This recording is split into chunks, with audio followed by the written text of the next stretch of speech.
संसदेबाहेर झारखंडमधील लाठीमाराच्या मुद्द्यावरनं सत्ताधाऱ्यांचंच आंदोलन। राहुल गांधींनी उत्तर द्यावं सत्ताधाऱ्यांची मागणी। तर दिल्ली आंदोलनातील लाठीचार्ज विरोधात विरोधकांचं आंदोलन।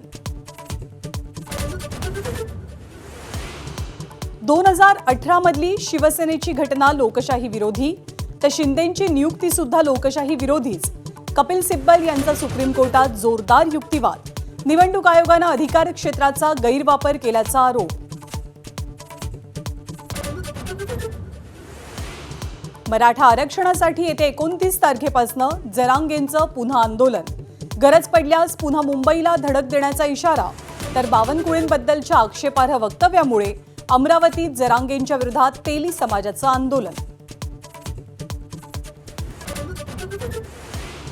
भंडारा मेडिकल कॉलेजची 45 वर्षांची इमारत बनली मृत्यूचा सापळा। लोखंडी जॅक लावून इमारतीला वाचवण्याचा खटाटोप। शेकडो रुग्णांच्या जीवाला धोका।